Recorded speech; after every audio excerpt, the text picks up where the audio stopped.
चलिए अब राम मंदिर विवाद को लेकर जो पूरा मामला बढ़ता चला जा रहा है उससे जुड़ी खबर आपको बता दें। राम मंदिर के लिए हुए दान में अनियमितता का मामला बढ़ता ही जा रहा है। ताजा मामला मंदिर में सिंधी समाज द्वारा दान की गई 200 किलो चांदी को लेकर है। विश्व सिंधी सेवा संगम के international president doctor Raju Manwani ने एक बार फिर नया वीडियो जारी कर आरोप लगाया कि दान की गई चांदी की रसीद उन्हें नहीं दी गई और ये वो जानना चाहते हैं कि चांदी के नीटों का हुआ क्या। राजू मनवानी ने ये भी बताया कि हमने दान इकट्ठा करने के लिए एक कैंपेन चलाया था जिसमें न सिर्फ भारत बल्कि दूसरे देशों के सिंधी समुदाय के लोगों ने योगदान दिया। उनका कहना है कि बात रसीद की नहीं है, हम बस ये जानना चाहते हैं कि हमारे दान का इस्तेमाल कैसे और कहां हुआ है।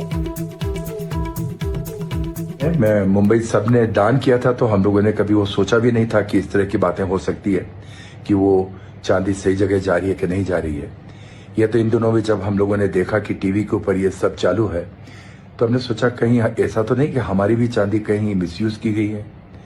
तो इसीलिए हम सिर्फ उनसे ये पूछना चाहते हैं कि जो 200 किलो चांदी उस वक्त करीब 1.5 करोड़ की थी, करीब 70-75 हजार रुपए किलो थी, आज वो 3-3.5 लाख रुपए करीब 6-7 करोड़ की वैल्यू है। तो क्या वो चांदी को गला करके कहीं मंदिर में यूज किया गया है या कहीं और यूज किया गया है, हम वो जानना चाहते हैं। तो सुना आपने इनका क्या कुछ कहना है। सीधे तौर पर जो तमाम श्रद्धालु हैं या समुदाय हैं जिन्होंने राम मंदिर में चढ़ावा चढ़ाया या फिर दान दिया या अपनी श्रद्धा से जो कुछ भी लेकर आए, अब सभी के जहन में ये खबरें सामने आने के बाद संशय बना हुआ है।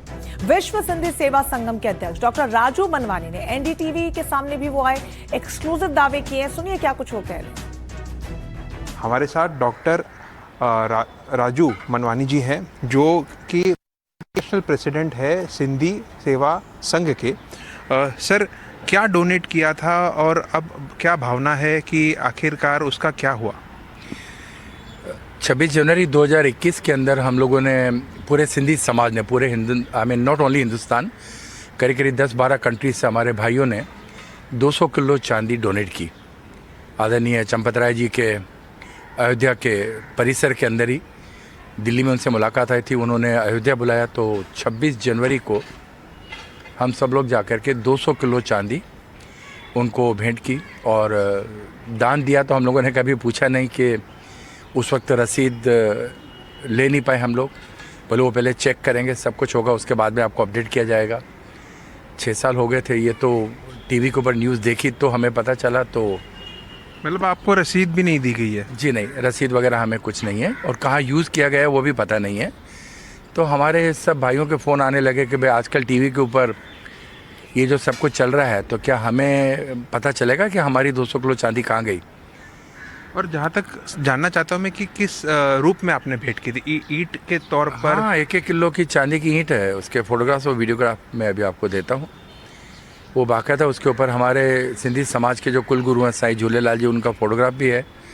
और वो 1-1 किलो की चांदी, पूरी 200 किलो चांदी एक डब्बे के अंदर 40-40, 50-50 किलो चांदी के वो डाल करके ब्रिक्स उन्होंने काउंट करके उन्होंने कहीं स्टोर करवा दिया था। लेकिन जब हम गए तो उस वक्त तो रामलला जी एक छोटे से झोपड़ में थे, तो हम दर्शन करके चले आए थे। एक श्रद्धा थी सबकी, तो हमने एक्चुअली सोचा था खाली 20-25 किलो चांदी देनी है, लेकिन जब मैसेज गया सबके पास तो भगवान राम 500 साल के बाद हिंदुस्तान आ रहे थे तो सब ने अपने दिल से सीधा 200 के फिगर पे पहुंच गए। लेकिन खाली हमें ये पता चल जाए खाली कि अगर उन्हें बरोबर यूटिलाइज़ किया गया है कि नहीं किया गया है, सही जगह लगाया है कि नहीं लगाया है, उसकी कोई रसीद वगैरह नहीं है, तो कम से कम प्रशासन को ये पता होना चाहिए कि वो वास्तव में सही यूज़ हुआ है राम मंदिर के लिए कि नहीं। बाकी हम तो दे चुके हैं तो हमारे दिल में तो कोई ऐसी बात नहीं है कि कोई बात नहीं दे दी है। लेकिन अब ये सारी बातें जो आपके टेलीविज़न पे नज़र आ रही हैं तो हमें भी लग रहा है कि हमें पता चलना चाहिए कि वो यूज़ हुआ है या मिसयूज़ हुआ है। सर, कितना करोड़ उस समय 2021 की आप बात कर रहे हैं, कितना वैल्यू रहा होगा जो आपने भेंट दी थी? उस वक्त हम लोगों ने करीब 1 महीने के अंदर ये जमा किया था 70,000 से लेके और 75,000 पर केजी के हिसाब से, मतलब करीब 1.5 करोड़ के आसपास का था उस वक्त। आज तो 600 करोड़ क्रॉस कर चुका है। तो ये पूरा विवाद सामने आने के बाद लगातार कई तरीके के गंभीर आरोप लग रहे हैं। रणबीर भी हमारे साथ जुड़ गए ज्यादा जानकारी के साथ। रणबीर, गंभीर आरोप है, 200 किलो चांदी आखिरकार गई का ना रसीद दी गई, हालांकि रसीद की डिमांड नहीं है, लेकिन इस्तेमाल कहाँ हुआ? और यही सवाल उठ रहे हैं कि जो तमाम आभूषण वहां दिए जाते रहे दान में, जो हीरे जड़ित रत्न वहां पर थे, वो सब कुछ कहाँ चला गया? देखिए, दान करने वालों ने जब दान किया था तो आस्था के साथ दान किया। न रसीद मिली, ना उनके मन में आया कि इसका कोई गलत इस्तेमाल होगा। लेकिन जब ये खबर आनी शुरू हुई कि गड़बड़ियां हुई, चोरी हुई, आरोप लगे, और उसके बाद से अब लोगों को लगा कि यार जो हमने दिया था आखिर कहीं वो भी तो चोरी नहीं हुआ। दिया तो भगवान राम के नाम पे था, लेकिन कहीं इसको नीचे वाले लेकर के तो नहीं चले गए। और इसीलिए अब वो लोग जिन्होंने दान करके उसको भूल गए थे, वो भी सामने आने लगे हैं, वो भी सवाल उठाने लगे हैं, वो भी पूछने लगे हैं कि आखिर जब हमसे आपने चंदा लिया तो आखिर रसीद क्यों नहीं दी, और उसका हिसाब तो बता दीजिए कि क्या वो मंदिर के इस्तेमाल में काम आया या आप अपने घर लेकर के चले गए। और इसीलिए सिंधी समाज के लोग जो मुंबई में रहते हैं, देश भर से सिंधियों ने ये चंदा इकट्ठा किया था। सबने थोड़ी थोड़ी चांदी दी थी, और लगभग तब के समय के 2021 में 200 करोड़, 1.5 से 200 करोड़ के आसपास बताया जा रहा था कि उसकी कीमत थी। और उसके बाद 1.5 करोड़, माफ कीजिएगा, 1.5 करोड़ के आसपास की कीमत थी, और उसके बाद से अब उसकी वैल्यू की बढ़ गई है। तो सवाल उठ रहे हैं, और इसीलिए अब चूंकि एसआईटी की जो प्रारंभिक रिपोर्ट है वो आई है, और उस रिपोर्ट में ये बताया भी गया है कि गड़बड़ियां हुई थी चंदा गिनने वालों में। ऐसे में इन लोगों का सवाल भी वाजिब हो जाता है और इनकी चिंता भी वाजिब हो जाती है। रणबीर, समस्या ये भी है कि इतना बड़ा मंदिर, इतना बड़ा ट्रस्ट और इतने बड़े स्तर की गड़बड़ियां कैसे हो सकती है? कोई रोड मैप उसको लेकर नहीं है, कोई अथॉरिटी नहीं है, जवाबदेही किसी की समझ में नहीं आ रही। आप बने रहिएगा हमारे साथ रणबीर, ज्यादा जानकारी के लिए आपके पास लौटेंगे। इस बीच एक और बड़ा अपडेट सामने आ रहा है। उत्तर प्रदेश में अयोध्या के राम मंदिर से जुड़े कथित दान राशि मामले में हर दिन नए खुलासे हो रहे हैं, और अब इस मामले में एक और बड़ा अपडेट है। जांच कर रही एसआईटी ने अपनी प्रारंभिक रिपोर्ट उत्तर प्रदेश सरकार को सौंप दी है, और ये रिपोर्ट एसीएस गृह संजय प्रसाद को दी गई है। सूत्रों के मुताबिक एसआईटी ने अपनी रिपोर्ट में दान राशि की जो गिनती है और उसकी निगरानी व्यवस्था पर कई गंभीर सवाल उठाए हैं। जांच टीम ने यह भी देखा कि दान की रकम की गणना किस तरह से की जा रही थी और उस प्रक्रिया की निगरानी कितनी प्रभावी थी। सूत्रों का कहना है कि फिलहाल इस मामले में किसी भी व्यक्ति को क्लीन चिट नहीं दी गई है। सबमिट कर दी गई है। जांच अभी भी प्रचलित है। यह एक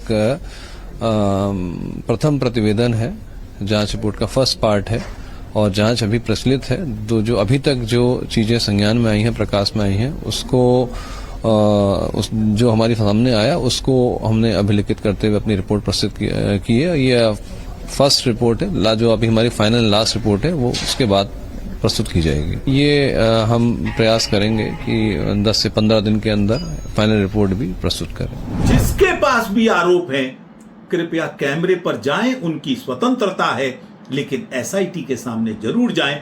और मैं एसआईटी से भी निवेदन करूंगा, जो भी इस तरह के आरोप लगाए जा रहे हैं उनको भी बुलाएं, उनसे पूछें कि इस विषय में तथ्य क्या है।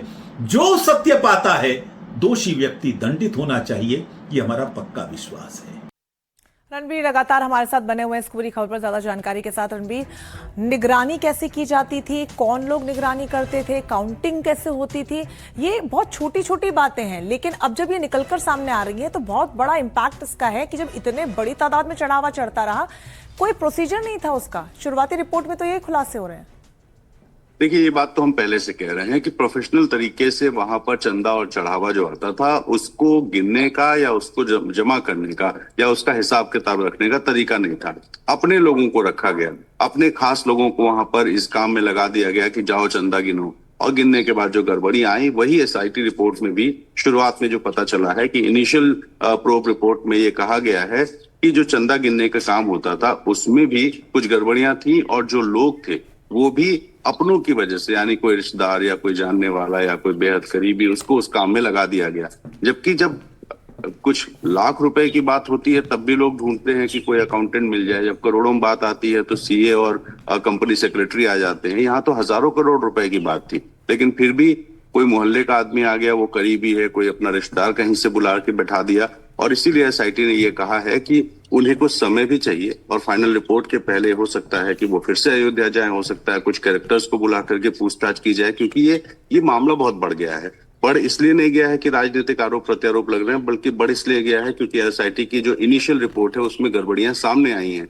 तो मंदिर ट्रस्ट का जो गठन हुआ था, गठन के बाद से जो चंदा आया और प्राण प्रतिष्ठा के बाद जो चढ़ावा आया, ये चंदा और चढ़ावा इन दोनों में जिस तरह से गड़बड़ी हुई है वो आखिर कितनी बड़ी है, 2-4 करोड़ की है या 100-200 करोड़ की है जैसा दावा किया जा रहा है, या उससे भी बड़ी है, ये जानना बहुत जरूरी है। क्योंकि गड़बड़ी हुई है ये तो इनिशियल रिपोर्ट से बताया गया है कि सोर्सेस के हवाले से कि गड़बड़ियां हुई हैं, लेकिन अब गड़बड़ी का दायरा कितना था, कौन कौन जिम्मेदार था, क्या ट्रस्ट के लोग भी सीधे सीधे जिम्मेदार थे या नीचे ही सारा खेल हो जाता था और ऊपर वालों को नहीं पता था। ऊपर वालों को नहीं पता था तो ये भी एक तरह का अपराध है कि अब नीचे गड़बड़ी हो रही है और आपको ऊपर नहीं पता है। इसलिए कई सवाल हैं और इन्हीं सवालों का जवाब जो है वो एसआईटी तलाशने की कोशिश कर रही है। कुछ समय मांगा गया है और संभव है कि जो 15 दिन की बात ये कह रहे हैं, चूंकि शासन ने कहा था कि 15 दिन के भीतर रिपोर्ट देनी है, लेकिन कुछ समय और चाहिए क्योंकि दायरा बहुत बड़ा है, जांच का जो स्तर है वो बहुत बड़ा है। हो सकता है कि कुछ और लोग इस पूछताछ की जद में आए और इन लोगों से जब पूछताछ होगा, एक चीज और निकल करके आई है कि लोगों ने अपने रिश्तेदारों को वहां पर बुला के दूर से बुलाकर वहां पर उस काम में लगा दिया, और जबकि वो उनकी कोई एक्सपर्टीज नहीं थी। ऐसा भी नहीं था। बिल्कुल जो सारी काउंटिंग का प्रोसीजर होता था रणबीर, ये इतना अनप्रोफेशनल तरीके से होता था कि सवाल खड़े होने लाजमी है। बहुत शुक्रिया आपका तमाम जानकारी के लिए। इस बीच एक और बड़ा अपडेट सामने आ रहा है इस पूरे मामले में। हाईकोर्ट में आज अहम सुनवाई होनी है। न्यायिक आयोग की मांग वाली नई याचिका भी सूचीबद्ध यहां पर की गई है। राम मंदिर चढ़ावा चोरी मामले को लेकर दाखिल पीआईएल पर आज इलाहाबाद हाईकोर्ट की लखनऊ पीठ में सुनवाई संभव है। संभावित तौर पर सुनवाई हो सकती है, ये बड़ा अपडेट सामने आ रहा है। हाईकोर्ट में आज का दिन बेहद अहम होने वाला है।